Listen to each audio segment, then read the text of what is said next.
ஒரு ஊர்ல 4 நண்பர்கள் இருந்தாங்க. 4 பேரும் சோம்பேறிகள். 4 பேருக்கும் எந்த வேலையும் செய்யறதுக்கு உடம்பு வளையறதில்ல.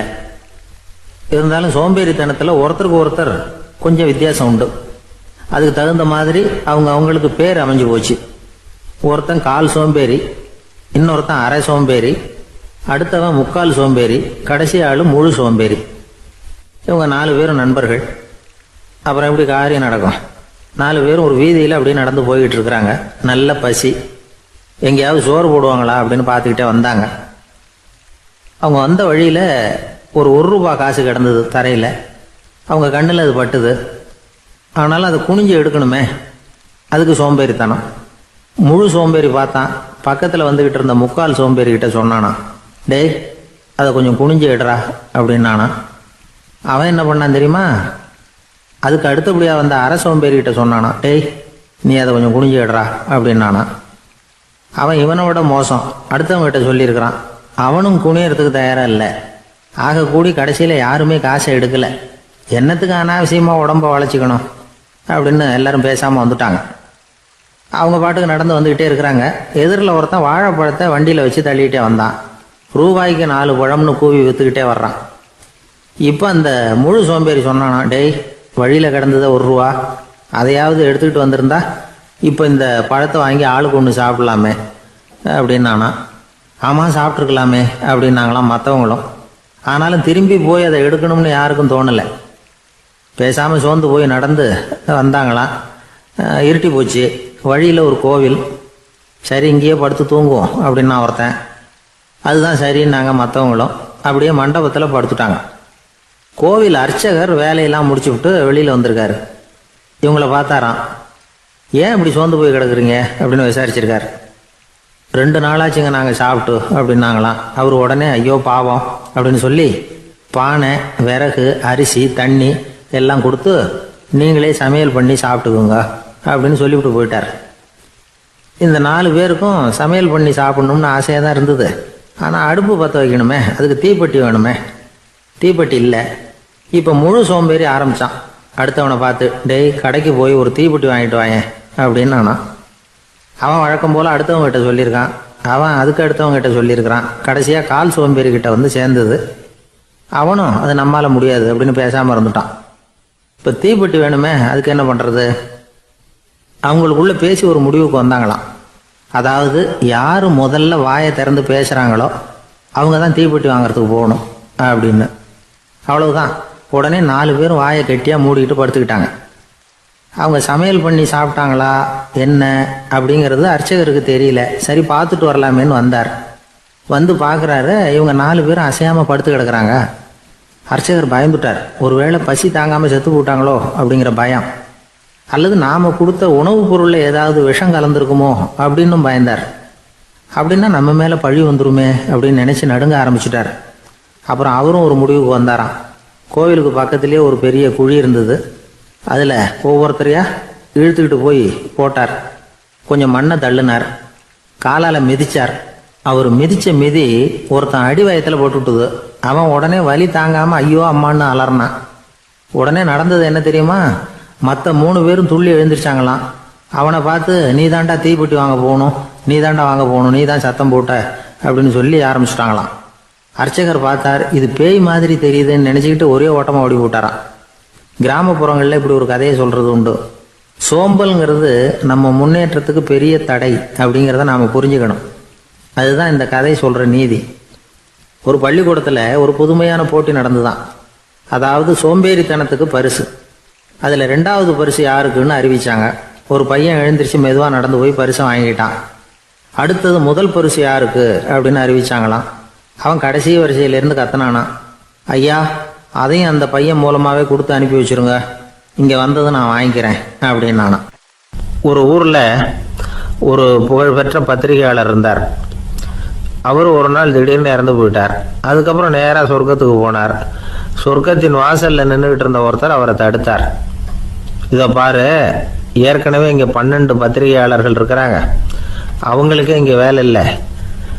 அதுக்கு என்ன காரணம்னா, சொர்க்கத்தில் திடுக்கிடும் செய்திகள்லாம் ஒன்றும் கிடையாது. அப்படி என்ன இருக்க போகுது? இங்கே எல்லாம் அது ஒழுங்காக நடந்துக்கிட்டு இருக்கோம். எல்லாம் ஒழுங்காக நடந்தால் பத்திரிகைகளுக்கு சுவாரஸ்யமான கொலை கொள்ளை தீ வைப்பு இது மாதிரி எதுவும் இங்கே இல்லை. ஏற்கனவே இங்கே இருக்கிறவங்க எல்லாரும் மரத்தடியில் உட்காந்துக்கிட்டு தியானம் பண்ணிகிட்டு இருக்கிறாங்க. அந்த ஒரே செய்தி தான் தினமும் இங்கே வந்துக்கிட்டு இருக்குது. அதை படிக்கிறதுக்கே இங்கே ஆள் கிடையாது. அதனால் நான் என்ன சொல்கிறேன்னா, நீ பேசாமல் நரகத்துக்கே போயிடு. அங்கே எவ்வளவோ நிகழ்ச்சிகள் நடந்துக்கிட்டு இருக்கு. அங்கே தான் அதிகமான பத்திரிகையாளர்கள் தேவைப்படுறாங்க. அங்கே உனக்கு நிறைய வேலை இருக்கும். அதை செய்கிறதில்ல நீயும் மகிழ்ச்சியாக இருக்கலாம் அப்படின்னு சொன்னாராம். அங்கே அந்த சொர்க்கத்தின் வாசலில் நின்றுக்கிட்டு இருந்தவர். இந்த பத்திரிகையாளர் அங்கேயே நின்று கொஞ்சம் யோசனை பண்ணார். இவருக்கு சொர்க்கத்திலே இருக்கணும்னு தான் ஆசை. அதனால் மெதுவாக அவர்கிட்ட பேசினாராம். ஐயா, என்னை ஒரு 24 மணி நேரம் இங்கே உள்ளே இருக்கிறதுக்கு அனுமதி கொடுங்க. இங்கே இருக்கிற பல பத்திரிகையாளர்களை எனக்கு தெரியும். அவங்களில் சில பேரை சமாதானப்படுத்தி மெதுவாக பேசி நரகத்துக்கு அனுப்பி வச்சுட்றேன். நான் இங்கே இருந்துக்கிறேன். உங்கள் கணக்குப்படி 12 பேருக்கு மேலே இங்கே தாண்டாது. அப்படி பார்த்துக்கிறேன் அப்படின்னாராம். அவரும் யோசனை பண்ணி பார்த்துட்டு, சரி அப்படியே உனக்கு அனுமதி கொடுக்குறேன். ஆனால் ஒரு விஷயம், 24 மணி நேரம் தான் அனுமதி, அதுக்குள்ளே எல்லாம் நடக்கணும் அப்படின்ட்டுருக்கார். சரின்னு சொல்லிவிட்டு இந்த பத்திரிகையாளர் உள்ளே போனார். யோசனை பண்ணார். திட்டம் போட்டு ஒரு பொருளையை கிளப்பி விட்டார். சக பத்திரிகையாளர்கள் எல்லாம் கூப்பிட்டு சொன்னாராம், இந்த பாருங்க, நரகத்தில் ஒரு பெரிய தினசரி பேப்பரை கொண்டுகிட்டு வர்றதுக்காக திட்டம் போட்டுக்கிட்டு இருக்காங்க. அதுக்கு பல அதிகாரிகள் தேவைப்படுறாங்க. நிறைய சம்பளம் கிடைக்கும். யார் யாரெல்லாம் நரகத்துக்கு போக ஆசைப்படுறாங்களோ அவங்கெல்லாம் போகலாம் அப்படின்னு ஒரு பொருளையை கிளப்பி விட்டார். 24 மணி நேரம் கழித்து வாசல் பக்கம் போனார். அங்கே இருந்தவர்கிட்ட எத்தனை பேர் வெளியேறினாங்கன்னு விசாரிச்சாராம். அப்போ அவர் இவரை, நீ வெளியே போகக்கூடாது, முதல்ல உள்ளே தான் இருக்கணும் அப்படின்னு தடுத்தாராம். அப்புறம் சொன்னாராம், நீ சொன்ன செய்தியை கேட்டதும் இங்கே இருந்த எல்லா பத்திரிகையாளர்களுமே நரகத்துக்கு போயிட்டாங்கப்பா, உள்ளே யாருமே இல்லை, அதனால் நீ உள்ளே இருக்கலாம் அப்படின்னாராம். இதை கேட்டதும் இந்த பத்திரிகையாளரே குழம்பி போயிட்டார். ஒருவேளை உண்மையிலேயே நரகத்தில் புதுசாக பத்திரிகை ஏதாவது ஆரம்பிக்க போகிறாங்களோ அப்படின்னு அவரே நினைக்க ஆரம்பிச்சிட்டாராம். அப்புறம் சொன்னாராம், ஐயா என்னை விட்டுருங்க, நான் நரகத்துக்கே போயிடுறேன், அங்கே ஏதோ விசேஷம் இருக்கணும் அப்படின்னாராம். இல்லைன்னா இத்தனை பேரும் ஒட்டுமொத்தமாக அங்கே போகிறதுக்கு சான்ஸே இல்லை, என்னை தடுக்காதீங்கன்னு கெஞ்ச ஆரம்பிச்சிட்டாராம். மற்றவங்க நம்பணுங்கிறதுக்காக ஒரு பொருளையை கிளப்பி விட்டார். கடைசியில் தானே அந்த பொருளைக்கு ஆளாயிட்டார். அதாவது பிறரை ஏமாற்றிய அவரது மனம் கடைசியில் அவரையே ஏமாற்ற ஆரம்பிச்சுட்டு பாருங்க. நீங்கள் இப்படி அடுத்தவங்களை ஏமாத்துறதுக்கு உங்கள் மனசை பழக்கப்படுத்துறீங்க, ஆனால் கடைசியில் அதனால் நீங்களே ஏமாற்றப்படுகிறீர்கள் அப்படிங்கிறது பெரியவர்களுடைய புத்திமதி. அதனால் உங்கள் மனசுக்கிட்ட ரொம்ப எச்சரிக்கையாக இருங்கோ அப்படிங்கிறாங்க. நம்ம ஆளுங்க அங்கே போய் என்ன சொல்லுவாங்கன்னா, இந்த பாரு அங்கே போகாத இங்கே போகாதேன்னு பயமுறுத்துறது உண்டு. சில பேர் அங்கே பேய் இருக்குது, பிசாசு இருக்குது அப்படின்னு பொருளையை கிளப்பி விடுறது உண்டு. இருட்டு நேரம் காட்டு வழியாக ஒருத்தன் போய்கிட்டு இருக்கிறான். அங்கே பேய் பிசாசு நடமாட்டம் இருக்கிறதாக வதந்தி. இவன் பயந்துக்கிட்டே வேகமாக போகிறான். காடு முடிஞ்சு மெயின் ரோட்டுக்கு வந்து சேர்ந்தான். அப்பாடா, ஒரு பஸ்ஸு நின்றுட்டு இருக்கு தனியாக. இருட்டில் லேசாக தெரிஞ்சுது. ஓடி போய் ஏறி உள்ளே உட்காந்துக்கிட்டான். பயந்துக்கிட்டே போனவன் அப்புறம் தான் தெரியுது உள்ள யாருமே இல்லை, டிரைவரும் இல்லை, கண்டக்டரும் இல்லை, வேற யாரும் இல்லை. இவனுக்கு பேய் பயம் அதிகமாக போட்டுது. ஏன்னா நடு ராத்திரி. இந்த நேரம் பார்த்து அந்த பஸ்ஸு தானே நகர ஆரம்பிச்சுதான். இவனுக்கு இன்னும் பயம் அதிகமாக போட்டுது. ஏன்னா டிரைவர் சீட்டு காலியாக இருக்குது, பஸ்ஸு நகருது. இவன் உடம்பு பூரா நடுங்க ஆரம்பிச்சுட்டுது. வீல்னு கத்தலாமான்னு பார்த்தான். அந்த நேரம் பார்த்து அவன் தோளில் ஒரு கை விழுந்துதான். திடுக்கிட்டு திரும்பி பார்த்துருக்குறான். அங்கே டிரைவர் நிற்கிறார். அவர் சொன்னாராம், ஏன்பா ஏற்கனவே பஸ்ஸு பிரேக் டவுன், நாங்கள்லாம் பின்னாடி இறங்கி நின்று தள்ளிட்டு இருக்கிறோம், நீ மட்டும் ஜாலியாக ஏறி உக்காந்துக்கிட்டியா, இறங்கி வந்து தள்ளப்பா அப்படின்னா. என்னுடைய நண்பர் ஒருத்தர், அவருக்கு ஜாதகத்தில் நம்பிக்கை உண்டு. அவரே ஜோசியம்லாம் பார்ப்பார். என்ன சார் இந்த காலத்தில் இதையெல்லாம் நம்பிக்கிட்டு இருக்கீங்களே அப்படின்னு கேட்டால், உங்களுக்கு ஒன்றும் தெரியாது சார், இந்த உலகத்தில் ஒவ்வொருத்தரும் அவங்கவங்க செய்கிற நல்லது கெட்டதுக்கு தகுந்த பலனை அனுபவிச்சே தீரணும் பார். அது மட்டும் இல்லை, ஒருத்தர் செத்துட்டா கூட அவன் செஞ்ச பாவ புண்ணியங்கள் கூடவே போய்கிட்டு இருக்கோம் பார். அது எப்படி கூட போவோம் அப்படின்னு குதர்க்கமாக கேட்டால், அதுக்கு அவர் ஒரு கதை சொன்னார். அது ரொம்ப சுவாரஸ்யமாக இருந்தது. அது என்ன கதைன்னா, ஒரு ஊரில் ஒருத்தர் இருந்தாராம். அவர் ஜோசியம் பார்க்குறதுல ரொம்ப கெட்டிக்காரரான். ஒருத்தருடைய தலைமுடியை மட்டும் அவர்கிட்ட காட்டினா போதும், அதை மட்டும் பார்த்துட்டு அவருடைய ஜாதகத்தையே அலசி விடுவாராம். அப்பேற்பட்ட திறமை. அந்த ஆள் ஒரு சமயம் கன்னியாகுமரி கடற்கரைக்கு போயிருந்திருக்கார். அங்கே கரை ஓரமாக ஒரு மண்டை ஓடு கிடந்திருக்கு. அதை எடுத்து பார்த்துருக்கார். அந்த மண்டை ஓட்டை வச்சுக்கிட்டு அதோட ஜாதகத்தை அலசியிருக்கார். இந்த மண்டை ஓட்டுக்கு உரிய ஆசாமி வாழ்க்கையில் ரொம்ப கஷ்டப்பட்டிருக்கணும், நிறைய கஷ்டத்தை அனுபவிச்சிருக்கணும். அது தாங்க முடியாமல் தான் கடலில் விழுந்து தற்கொலை பண்ணிட்டு இருக்கான் அப்படிங்கிறத அவர் கணிச்சுட்டார். இருந்தாலும் இந்த மண்டை ஓடு இன்னமும் அனுபவிக்க வேண்டியது பாக்கி இருக்கு அப்படிங்கிறத அவர் உணர்ந்தாராம். அது சரி, ஒருத்தன் உயிரோடு இருக்கிற வரைக்கும் நல்லது கெட்டதை அனுபவிக்க முடியும், செத்ததுக்கு அப்புறமும் பாக்கி இருக்குன்னா அதை எப்படி அனுபவிக்கிறது?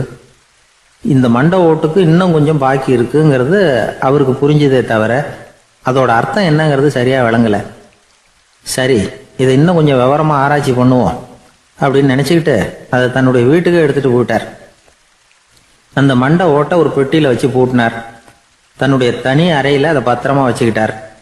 தினமும் ராத்திரி ஆனதும் தன்னுடைய மனைவியை பார்த்து, நீ போய் பூஜை அறையில் தனியாக படுத்துக்க அப்படின்னு சொல்லிவிட்டு தினம் ராத்திரி 12 மணிக்கு பெட்டியை திறந்து அவர் பார்ப்பார். மண்டை ஓடு அப்படியே இருந்தது தவிர இன்னும் கொஞ்சம் பாக்கி இருக்குங்கிறதுக்கு அர்த்தம் அவருக்கு விளங்கலை. அந்த மண்டை ஓட்டுக்கு இன்னும் என்ன பாக்கி இருக்க போகுது? எப்படியோ ஒரு 10 நாள் போச்சு. அந்த வீட்டம்மாவுக்கு சந்தேகம் வந்துட்டுது. நம்ம வீட்டுக்காரரு நம்மளை தனியாக ஏன் தூங்க சொல்கிறார் அப்படிங்கிற சந்தேகம். உடனே பக்கத்து வீட்டு அம்மா கிட்ட விஷயத்தை சொல்லியிருக்கிறாங்க. அந்த அம்மா உடனே, நீ கவலைப்படாத, நான் கண்டுபிடிச்சி சொல்கிறேன் அப்படின்னு சொல்லிவிட்டாங்களாம். அன்னைக்கு ராத்திரியே ஜன்னல் வழியாக எட்டி பார்த்துருக்குறாங்க. இந்த ஆள் மண்டை ஓட்டை கையில் வச்சுக்கிட்டு அது திருப்பி திருப்பி பார்த்துக்கிட்டு இருக்கிறான். அதை பார்த்துட்டாங்க. மறுநாள் காலையில் அவரோட மனைவியை பார்த்தாங்க. ஏம்மா, உன் வீட்டுக்காரருக்கு நீ முதல் மனைவியா 2வது மனைவியா அப்படின்னு கேட்டாங்களாம். எனக்கு தெரிஞ்ச வரைக்கும் நான் ஒருத்தி தான் அவருடைய மனைவி அப்படின்னாங்களாம் அவங்க. அப்படி இல்லை, நீ அவருக்கு 2வது மனைவி. முதல் மனைவியின் மண்டை ஓட்டை தான் அவர் தினமும் ராத்திரியில் எடுத்து பார்த்துக்கிட்டு இருக்கிறார் அப்படின்னாங்க அடுத்த வீட்டு அம்மா. அப்படியா விஷயம் அப்படின்னு சொல்லிவிட்டு கணவன் வீட்டில் இல்லாத நேரமாக பார்த்து அந்த மண்டை ஓட்டை எடுத்து கொண்டாந்து ஒரு உரலில் போட்டு உலக்கையால் குத்தி நொறுக்க ஆரம்பிச்சிட்டாங்க. வெளியில் போயிருந்த அந்த ஆள் அப்போ தான் உள்ளே நுழைஞ்சார். மண்டை ஓடு உலக்கை கிட்ட குத்து வாங்கிக்கிட்டு இருக்கு. அது அனுபவிக்க வேண்டியது இன்னும் கொஞ்சம் பாக்கி இருக்குங்கிறதுக்கு அர்த்தம் எனக்கு இப்போ தான் புரிஞ்சுது அப்படின்னாராம் அவர். இந்த கதையிலேருந்து நாம் இன்னொரு நீதியையும் புரிஞ்சுக்கணும். அதாவது நம்ம வீட்டை பற்றி நமக்கு புரியாததெல்லாம் அடுத்த வீட்டுக்கு. ஒரு ஊரில் ஒரு இளைஞன் இருந்தான். ஒரு நாள் அவன் ஒரு குருவை தேடிக்கிட்டு புறப்பட்டான். ஊரை விட்டு வெளியில் போனான். போகிற வழியில் ஒரு காடு. அந்த காட்டில் ஒரு மரத்தடியில் ஒரு பெரியவர் உட்காந்துருக்கிறார். அமைதியாக மௌனமாக அவர் அமர்ந்திருக்கிறார். இந்த பெரியவரை விசாரிக்கலாம், குருவை தேடி கண்டுபிடிக்கிறதுக்கு இவர் ஏதாவது ஒரு வழி சொல்லி கொடுப்பார் அப்படின்னு நினச்சிக்கிட்டு அவரை நெருங்கினான். ஐயா, எனக்கு ஒரு குரு தேவை, எங்கே கிடைப்பார்? அவரை எப்படி அடையாளம் கண்டுபிடிக்கிறது? அதை பற்றி ஏதாவது விவரம் சொன்னீங்கன்னா நான் கண்டுபிடிச்சிக்குவேன் அப்படின்ட்டுருக்கான். பெரியவர் நிமிர்ந்து பார்த்தார். தம்பி, அது ரொம்ப சுலபம். அவர் வயசானவராக இருப்பார். என்னை விட சுமார் 30 வயசு அதிகமாக இருக்கும். அவர் ஒரு மரத்தடியில் தான் உட்காந்துருப்பார் அப்படின்ட்டுருக்கான். சரிங்க பெரியவரே, அது என்ன மாதிரியான மரம், எப்படி இருக்கும் அப்படின்னு கேட்டிருக்கான். பெரியவர் அந்த விவரங்களையும் சொல்லியிருக்கிறாரு. அது மட்டும் இல்லை, சந்திக்கிற நாள், நேரம், வினாடி முதற்கொண்டு எல்லா விவரங்களையும் துல்லியமாக சொன்னாராம். இவ்வளவு விவரங்களை இவரால் எப்படி சொல்ல முடியுது அப்படின்னு இவனுக்கு ஆச்சரியம். இருந்தாலும் அந்த பெரியவர் கடைசியாக ஒரு விவரம் சொன்னார். அது என்ன தெரியுமா? எப்படியும் நீ அவரை சந்திக்கிறதுக்கு ஒரு 30 வருஷம் ஆகும் அப்படின்னு சொல்லிவிட்டாராம். ரொம்ப நன்றிங்க பெரியவரே அப்படின்னு சொல்லிவிட்டு அந்த இளைஞன் புறப்பட்டுருக்கான். இப்போ அவனுக்கு குரு பற்றின விவரம் எல்லாம் கிடைச்சிட்டுது, சந்திக்கிற நேரமும் தெரிஞ்சுட்டுது. ஆனால் 30 வருஷம் அவரை தேடி அலைய வேண்டியிருக்குமே. அவன் தேட ஆரம்பித்தான். காடு மலை எல்லாம் சுற்றி அலைஞ்சான். பல வருஷங்கள் தேடினான். அழுத்து போயிட்டான். கடைசியில் அவனுக்கும் வயசாகிட்டுது. கடைசியில் தன்னுடைய சொந்த ஊருக்கே திரும்பி போய்கிட்டு இருந்தான். அங்கே ஒரு மரத்தடியில் அவன் தேடிக்கிட்டு இருந்த குருநாதர் கிடைச்சார். யார் அவருன்னா, 30 வருஷத்துக்கு முன்னாடி வழி சொல்லி கொடுத்தாருல அதே பெரியவர். அவருக்கு இப்போ 30 வயசு அதிகமாக இருந்தது. அதே மரம். அன்னைக்கு பெரியவர் சொன்ன அடையாளம் இப்போ பொருத்தமாக இருந்தது. இப்போ அந்த பெரியவர் சொன்னார், சரியாக வந்து சேர்ந்துட்டேன், வா, உனக்காக தான் நான் இவ்வளவு காலமும் காத்துக்கிட்டு இருந்தேன் அப்படின்னாரான். என்ன சொல்கிறீங்கன்றிருக்கான். 30 வருஷத்துக்கு முன்னாடி என்கிட்ட வந்தியே, அப்போவே என் காலம் வந்து முடிஞ்சு போயிருந்தது. அப்போவே என்ன உனக்கு அடையாளம் தெரியல, அதனால் இவ்வளவு காலம் உனக்காக காத்துட்ருக்கும்படி ஆகிட்டுது அப்படின்னாராம். ஐயா, அப்போவே நீங்கள் சொல்லியிருக்கலாமே, இதுதான் 30 வருஷம் கழித்து நீ சந்திக்க போகிற இடம், நான் தான் உன்னுடைய குரு அப்படின்னு சொல்லியிருக்கலாமே அப்படின்ட்டுருக்கான்.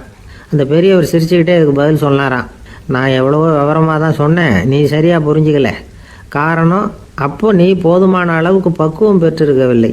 அதனால் புரியும் சக்தி இல்லாமல் போயிட்டுது. அப்போ 30 ஆண்டு காலம் நீ அலைஞ்சு தெரிஞ்சிருக்கிற. அது காரணமாக இப்போ உனக்கு அந்த பக்குவம் வந்துட்டுது. அதனால தான் அடையாளம் காண முடிஞ்சது. நானே உன்னுடைய குரு அப்படின்னாராம். இதுலேருந்து என்ன தெரியுதுன்னா, ஆன்மீகத்தில் மாணவனாக சேர்றதுக்கு கூட ஒரு பக்குவத்தன்மை தேவைப்படுது. ஒரு பெரிய ஞானி, அவர்கிட்ட சீடனாக இருக்க ஒருத்தன் வந்தான், எதிரில் நின்னான். ஞானி அவனை வெகு நேரம் உற்று பார்த்தார். அப்புறம் சொன்னார், சீடனாக இருக்கிறது ரொம்ப சிரமம்னார். நான் தயாராக இருக்கிறேன்னா. அது இன்னமும் சிரமமாச்சே, இங்கே குருவாக இருக்கிறது மட்டுமே சுலபம் அப்படின்னாராம். அப்படின்னா நான் குருவாகவே ஆயிடுறேன் அப்படின்னானா. இது போலவே இந்த காலத்தில் கதை ஒன்று உண்டு. ஒரு பள்ளிக்கூடத்தில் வகுப்பு ஆசிரியர் மாணவனை திட்டிக்கிட்டு இருந்தார். டேய், நீ 100க்கு 10 மார்க்கு தான் வாங்கிக்கிட்டு இருக்க. இவ்வளவு மோசமாக நீ படித்தா கடைசியில் மாடு மேய்க்கிறது கூட லாய்க்கு இல்லாதவனா ஆகிடுவேன். அதுக்கப்புறம் என்ன செய்ய போகிறேன் அப்படின்னாராம். பையன் தலையை சொரிஞ்சிக்கிட்டே சொன்னானா, சார் அப்படின்னா ஒன்று செய்கிறேன் அப்படின்னானா. இவர் கேட்டிருக்கார், என்ன செய்ய போகிறேன்னு. வேற என்ன சார், உங்களை மாதிரி ஒரு ஆசிரியர் ஆகிடுறேன் அப்படின்னானா. ஒரு ஊரில் ஒரு ராஜா இருந்தார். அவர் ஒரு நாள் காலையில் அரண்மனையில் மேல் மாடத்தில் நின்றுக்கிட்டு இருந்தார். அப்போ ஒரு ஆள் வீதியில் ரொம்ப வேகமாக ஓடிக்கிட்டு இருக்கான். அதை ராஜா கவனிச்சார். அவன் மனசில் ஏதோ ஒரு தவிப்பு இருக்குங்கிறத புரிஞ்சுக்கிட்டார். உடனே அரண்மனை சேவகர்களை கூப்பிட்டார். அந்த ஆளை இங்கே அழைச்சிட்டு வாங்க அப்படின்னார். இவங்க ஓடி போய் அந்த ஆளை அழைச்சிட்டு வந்தாங்க. மன்னர் முன்னாடி நிறுத்தினாங்க. மன்னர் அவனை நிமிர்ந்து பார்த்தார். எதுக்காக இவ்வளவு வேகமாக ஓடிக்கிட்டு இருக்கிற அப்படின்னு கேட்டார். இதுக்கு அவன் சொன்னா, மன்னா, நம்ம கோட்டையின் வடக்கு வாசல் இருக்கு இல்லையா, அது ஓரமாக ஒரு பெரிய பாறாங்கல் கிடக்கு. அதுக்கு அடியில் நான் ஒரே ஒரு வெள்ளி நாணயத்தை புதைச்சி வச்சிருக்கேன். அது இப்போ எனக்கு தேவைப்படுது. என்னுடைய மனைவிக்கு ஒரு பரிசு வாங்கி கொடுக்க வேண்டியிருக்கு. அதுக்காக தான் அவசரமாக ஓடிக்கிட்டு இருக்கிறேன் அப்படின்னா. மன்னர் யோசனை பண்ணார். அப்புறம் சொன்னார், அதுக்காகவா இப்படி ஓடுற? பரவாயில்ல, அதை பற்றி கவலைப்படாத. நான் உனக்கு 10 வெள்ளி காசுகள் தர்றேன், வாங்கிட்டு திரும்பி போ அப்படின்னார். இவன் தலையை சொரிஞ்சான். மன்னா, நீங்கள் கொடுக்கறத ரொம்பவும் மகிழ்ச்சியோடு வாங்கிக்கிறேன். இருந்தாலும் அதுக்கப்புறம் அந்த வடக்கு வாசலுக்கு போய் அங்கே இருக்கிற ஒரு நாணயத்தையும் எடுத்துக்கிட்டு போயிடுறேனே அப்படின்னானா. இதை பாருப்பா, அந்த ஒரு நாணயத்தை மறந்துடு, உனக்கு 100 வெள்ளி நாணயங்கள் தரேன் இருக்கார். மன்னா, ரொம்ப மகிழ்ச்சி. உங்கள் மாதிரி தாராள குணம் வேற யாருக்கும் வராது. நீங்கள் கொடுக்குற 100 நாணயங்களையும் வாங்கிக்கிறேன். இருந்தாலும் வடக்கு வாசலுக்கு போய் அதையும் எடுத்துக்கிட்டா 101 ஆயிடுமே அப்படின்னானா. இதை பாருப்பா, அந்த ஒரு நாணயத்தை மறந்துடு, அது எக்கேடாவது கெட்டு போகட்டும். நான் உனக்கு 100 பொற்காசுகள் தரேன், அதையாவது வாங்கிட்டு வந்த வழியிலேயே திரும்பி போடுன்னாராம். தங்க நாணயங்களே தரேன்னு சொல்கிறீங்க, தாராளமாக வாங்கிக்கிறேன். இருந்தாலும் வடக்கு வாசலுக்கு போய் அப்படின்னு மறுபடியும் ஆரம்பித்தான். அரசர் பொறுமை இழந்துட்டார். கடைசியாக ஒரு முடிவுக்கு வந்துட்டார். இதை பாருப்பா, உனக்கு என்னுடைய ராஜ்யத்திலேயே பாதியை கொடுத்துட்றேன், அப்படியாவது திருப்தியாக திரும்பி போ அப்படின்னாராம். மன்னா, உங்களுடைய பெருந்தன்மைக்கு ஈடு இணையே கிடையாது. தேசத்திலேயே பாதி பிரித்து கொடுக்குறேன்னு சொல்கிறீங்க. அதனால் உங்ககிட்ட ஒரு சின்ன வேண்டுகோள் அப்படின்னானா. சொல்லுன்னாராம் மன்னர் ஆர்வமா. இவன் மெதுவாக ஆரம்பித்தான். அப்படி இந்த ராஜ்யத்தை 2ஆ பிரிக்கிறப்போ அந்த வடக்கு வாசல் இருக்கிற பக்கத்தை என்கிட்டயே கொடுத்துருங்கோ அப்படின்னானா. மன்னர் அசந்து போயிட்டார். இந்த கதை எதுக்காகன்னு கேட்டால், மனம்ங்கிறது ஒரு குரங்குங்கிறத புரிஞ்சுக்கிறதுக்காகத்தான். உன்னை பிடிச்சிக்கிட்டா லேசில் விடாது. அப்படிப்பட்ட மனசை அறிவு தான் வழி நடத்தணும். அதில் தான் வாழ்க்கையின் வெற்றி அடங்கியிருக்குது. ஒரு சின்ன பையன் தெருவில் அழுதுகிட்டு இருந்தான். ஏன்பா அழுகுறேன்னு ஒரு பெரியவர் கேட்டார். 1 ரூபா காசை இங்கே தொலைச்சுட்டேன் அப்படின்னா. சரி, அதுக்காக அழாத, அதுக்கு பதிலாக 10 ரூபா தரேன், இந்தா வச்சுக்கோன்னு கொடுத்தாரு. இந்த 10 ரூபாயை வாங்கி சட்டப்பையில் போட்டுக்கிட்டு அதை விட அதிகமாக சத்தம் போட்டு அழ ஆரம்பிச்சுட்டான். மறுபடியும் ஏன்டா அழறேன்னு கேட்டார் பெரியவர். அந்த 1 ரூபாயும் கிடைச்சிட்டுதுன்னா இப்போ என்கிட்ட 11 ரூபா இருக்குமே, இப்போ 10 ரூபா தானே இருக்கு அப்படின்னு சொல்லிவிட்டு அழறான். ஒரு ஊரில் ஒரு ஆள் இருந்தான். நிறைய பணம் சேர்த்தான். அவனுக்கு சம்பாதிக்க தெரியுமே தவிர செலவு பண்ண தெரியாது. மகா கஞ்சன். காசை கையில் எடுக்கவே மாட்டான். எடுத்தால் செலவு செய்ய வேண்டியிருக்குமே. அதனால் இப்படியே அவன் காலத்தை ஓட்டி விட்டான். வயசாயிட்டுது. அவனுடைய மனைவி ஒரு நாள் கேட்டாங்க, இவ்வளவு நாளாக நீங்கள் என்னை எங்கேயுமே அழைச்சிட்டு போனதில்லை, இப்போவாவது அழைச்சிட்டு போகக்கூடாதா அப்படின்னாங்க. எங்கே போகணும் சொல்லுன்னா. காசிக்கு போகணும், கங்கையில் குளிக்கணும்னாங்க. இவன் பார்த்தான், இதுக்கு ஏன் அவ்வளோ தூரம் செலவு பண்ணிட்டு போகணும், நம்ம ஊர் ஆற்றுலேயே குளிக்கலாமே, இதுவும் புண்ணிய நதி தான், இங்கே குளிச்சா அங்கே குளிச்ச பலன் கிடைச்சிரும் அப்படின்னா. சரின்னு 2 பேரும் ஆத்தங்கரைக்கு போனாங்க. அன்னைக்கு ஏதோ விசேஷம், நிறைய கூட்டம், நிறைய பேர் குளிச்சுக்கிட்டு இருக்கிறாங்க. கரையில் சில புரோகிதர்கள் நின்றுக்கிட்டு இருக்கிறாங்க. குளிக்கிறதுக்கு முந்தி அவங்க கிட்ட உட்காந்தா ஏதோ மந்திரம்லாம் சொல்லுவாங்க, கொஞ்சம் காசு கொடுக்க வேண்டியிருக்கும். அதனால இவன் என்ன பண்ணான், ஆத்தங்கரையிலேயே கொஞ்சம் தூரம் போனான். ஊரை விட்டு தள்ளி வந்துட்டான், அங்கே யாருமே இல்லை. அப்பாடான்னு சந்தோஷப்பட்டான், குளிக்கலாம்னு புறப்பட்டான். இந்த நேரம் கடவுள் பார்த்தார், இந்த கஞ்சனுக்கு ஏதாவது புத்தி போகட்டணும் அப்படின்னு நினைச்சார். உடனே ஒரு புரோகிதர் மாதிரி உருவத்தை மாத்திக்கிட்டு அந்த ஆள் முன்னாடி வந்து நின்னார். அவனுக்கு அதிர்ச்சி, இங்க யாருமே இருக்க மாட்டாங்கன்னு நினைச்சா இங்கேயுமே ஒரு ஆள் வந்துட்டாரு, என்ன பண்றதுன்னு யோசனை பண்ணான். புரோகிதர் உருவத்தில் இருந்த கடவுள் சொன்னார், இதை பாருங்க, இன்னைக்கு விசேஷ நாள், நீராடுறதுக்கு முன்னாடி சுயகல்பம் பண்ணிக்கிறது ரொம்ப நல்லது அப்படின்னார். என்கிட்ட பணம் எதுவும் இல்லையேன்னா. பரவாயில்ல, அப்புறமா கொடுங்க, வாங்கிக்கிறேன். ஆனால் ஒன்று, எவ்வளவு கொடுப்பீங்கிறத மட்டும் இப்போவே சொல்லி கொடுங்க அப்படின்னார். இவன் ரொம்ப யோசனை பண்ணான். ஒரு 10 பைசா தரேன் அப்படின்னா. சரின்னு ஒத்துக்கிட்டு எல்லா கிரியைகளையும் அவர் செஞ்சார். அதுக்கப்புறம் கணவனும் மனைவியும் ஆற்றுல குளிச்சாங்க. அவர் போயிட்டார். கொஞ்ச நாள் கழிச்சு அவன் வீட்டுக்கு வந்தார் கடனை வசூல் பண்ணுறதுக்கு. வாசலில் நின்றுக்கிட்டு இருந்த அவன் மனைவி இவரை பார்த்ததும் தயங்க ஆரம்பித்தாங்க. அந்த அம்மா கிட்ட விஷயத்த சொன்னார். அந்த அம்மா ஓடி போய் உள்ளே இருக்கிற தன்னுடைய கணவர்கிட்ட சொன்னாங்க. அவன் யோசனை பண்ணான், இப்போ வெளியில் போனால் அவனுக்கு 10 காசு கொடுக்க வேண்டியிருக்கும், அதனால் எனக்கு காய்ச்சல்னு அந்த ஆளுகிட்ட சொல்லிவிடு, இன்னொரு சந்தர்ப்பத்தில் என்னை வந்து பார்க்க சொல்லு அப்படின்னா. அந்த அம்மா போய் சொன்னாங்க. அப்படிங்களா, அப்படின்னா அவரை நான் உடனே போய் பார்க்கணுமே அப்படின்னு உள்ளே நுழைய ஆரம்பித்தார். அவங்க மறுபடியும் இருங்க தான் வரேன்னு சொல்லிவிட்டு உள்ள ஓடி விஷயத்த சொன்னாங்க. இது எதுடா வம்பா போச்சு அப்படின்னு பார்த்தான். மனைவியை கிட்டத்தில் கூப்பிட்டான். இதோ பாரு, ஜன்னி கண்டு நான் இறந்து போயிட்டதா சொல்லிவிடு அப்படின்னா சொன்னாங்க. புரோகிதர் பார்த்தார். அப்படின்னா ஒரு வழியாக இருந்து அவருடைய இறுதி சடங்குகளையும் நானே முடிச்சுட்டு போயிடுறேன் அப்படின்னார். உள்ளே இருந்தவன் யோசனை பண்ணான், அந்த ஆள் என்னை விட மாட்டான் போல இருக்கு, அதனால் ஒரு சவப்பெட்டியில் என்னை வச்சு தூக்கிக்கிட்டு மயானத்துக்கு போங்க, பார்த்துக்கலாம் அப்படின்னா. புரோகிதரை விடுற மாதிரி இல்லை, கூடவே நடந்து போய்கிட்டு இருக்கிறார். அங்கே இறக்கி சடங்குகளை முடிச்சுட்டு தீ வைக்கிற நேரம் பொட்டிக்குள்ளே இருந்த நம்ம ஆள் அலறி அடிச்சுட்டு வெளியில் ஓடி வந்தான். புரோகிதர் உருவத்தில் இருந்த கடவுள் சிரிச்சார், தன்னுடைய சுய உருவத்தை காட்டினார். அதுக்கப்புறம் அவனை கூப்பிட்டு, இதை பாருப்பா, ஏன் இப்படி அல்லாடுற, ஏதாவது வர வேணும்னா கேள் தரேன் அப்படின்னார். அவன் யோசனை பண்ணான். பகவானே, ஒரே ஒரு வரம் தான் உங்ககிட்ட கேட்கணும்னா. என்ன வேணும் கேளுன்னார். அந்த 10 பைசா தட்சணையை தள்ளுபடி பண்ணால் போதும் அப்படின்னா. கடவுளும் சரின்னு சொல்லிட்டு போயிட்டார். இப்படி ஒரு கதையை சுவாமி சிவானந்தர் சொல்லியிருக்கிறார். செல்வந்தர்கள் பல பேர் இப்படித்தான் இருக்கிறாங்க. தாங்களும் அனுபவிக்க மாட்டாங்க, அடுத்தவங்களுக்கும் கொடுக்க மாட்டாங்க. இது மாதிரியான கஞ்சர்களுக்கு இந்த உலகம் இல்லை, அந்த உலகம் இல்லைங்கிறார் அவர். இந்த கதையில கடவுள் கடன் வசூலுக்கு வந்தது மாதிரி நம்ம ஊர் ஆள் ஒருத்தன் இன்னொருத்தர்கிட்ட 10 பைசா கடன் கொடுத்துட்டான். திருப்பி வாங்கறதுக்கு நடையா நடக்கிறான். கடைசியா கேட்டான், நீ எப்போதான் கடனை திருப்பி தரப்போற, அதை முடிவா சொல்லுன்னா. வர்ற வியாழக்கிழமை கண்டிப்பா கொடுத்துருவேன் அப்படின்னானா அவன். அன்னைக்கு நான் ஊர்ல இருக்க மாட்டேனே அப்படின்னானா இவன். அதனால என்ன, நானும் தான் அன்னைக்கு ஊர்ல இருக்க மாட்டேன் அப்படின்னானா. எனக்கு இது மட்டும்தான் சார் தெரியும், இதை தவிர வேற எதுவும் தெரியாது அப்படின்னு சொல்லிக்கிட்டே காலம் தள்ளுறவங்க ரொம்ப பேர். அவங்கெல்லாம் கஷ்டப்பட வேண்டியிருக்கும். ஒருத்தர் தன்னுடைய தொழிலில் ரொம்ப கெட்டிக்காரராக இருக்கலாம். அதுக்காக எப்பவும் அதே ஞாபகத்தில் இருந்துக்கிட்டு உலகியல் அறிவு இல்லாமல் இருந்துடக்கூடாது, அது ஆபத்து. இதுக்காக நம்ம தாத்தா பாட்டிலாம் ஒரு கதை சொல்லுவாங்களே, கேள்விப்பட்டிருக்கீங்களா? ஒரு சமயம் ஒரு 4 பேர் சேர்ந்து வெளியூருக்கு பிரயாணம் போனாங்களாம். அந்த 4 பேர் எப்படி தெரியுமா? ஒருத்தர் வேதாந்தி, இன்னொருத்தர் சங்கீத வித்வான், 3வது ஆள் வைத்தியர், 4வது ஆள் ஜோசியர். இவங்க 4 பேரும் நண்பர்கள். அதனால் சேர்ந்து புறப்பட்டாங்க. வழியில் ஒரு ஊரில் தங்கினாங்க. இருட்டி போச்சு. அதனால் இன்றைக்கி ராத்திரி இங்கேயே தங்கி இருந்துட்டு நாளைக்கு புறப்படலாம் அப்படின்னு தீர்மானம் பண்ணாங்க. சாப்பாட்டுக்கு என்ன பண்ணுறது, அங்கேயே கடத்தெருவுக்கு போய் சாமான்லாம் வாங்கியாந்து சமைச்சு சாப்பிட்லாம்னு முடிவு பண்ணாங்க. 4 பேர் இருக்கிறதுனால ஆளுக்கு ஒரு காரியமாக செய்யலாம் அப்படின்னு வேலையை பிரிச்சுக்கிட்டாங்க. வைத்தியர் கரிகாய் வாங்க போனார், வேதாந்தி எண்ணெய் வாங்க போனார், ஜோசியர் பலசரக்கு வாங்க போனார், சங்கீத வித்வானுக்கு சமைக்கிற வேலை எல்லாம் சரி.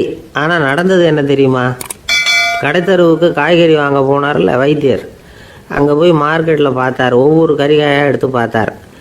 இது பித்தம், உடம்புக்கு ஒத்துக்காது, இது வாயு, உடம்புக்கு ஒத்துக்காது அப்படின்னு ஒவ்வொன்றா தள்ளினார். கடைசியில் ஒன்றுமே தேரல, வெறுங்கையோடு திரும்பி வந்துக்கிட்டு இருக்கிறார். எண்ணெய் வாங்க போனார் வேதாந்தி, அவர் ஒரு தொன்னையில் எண்ணெயை வாங்கினார். பேசாமல் அதை எடுத்துகிட்டு வர வேண்டியது தானே, முடியல. அவருடைய வேதாந்த மூளை சிந்திக்க ஆரம்பிச்சுட்டுது. இந்த தொன்னைக்கு எண்ணெய் ஆதாரமா அல்லது எண்ணெய்க்கு தொன்னை ஆதாரமா அப்படிங்கிற ஆராய்ச்சியில் இறங்கினார். என்னாச்சு தெரியுமா? அப்படி கவுத்து பார்த்தார். வாங்கின எண்ணெய் பூராவையும் வழியில் கொட்டிவிட்டு வெறும் தொண்டையோடு வந்து சேர்ந்தார். பலசரக்கு வாங்க போனார் ஜோசியர்.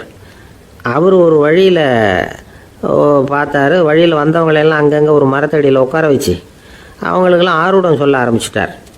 அப்படி ஒவ்வொருத்தராக சொல்லி முடிச்சுட்டு கடத்தருக்கு போய் சேர்ந்தார். இவர் அங்கே போய் சேர்றதுக்குள்ளே ரொம்ப நேரம் ஆகிட்டுது. கடையெல்லாம் பூட்டி விட்டு போயிட்டாங்க. என்ன செய்கிறது? அவரும் வெறுங்கையோட திரும்பி வந்து சேர்ந்தார்.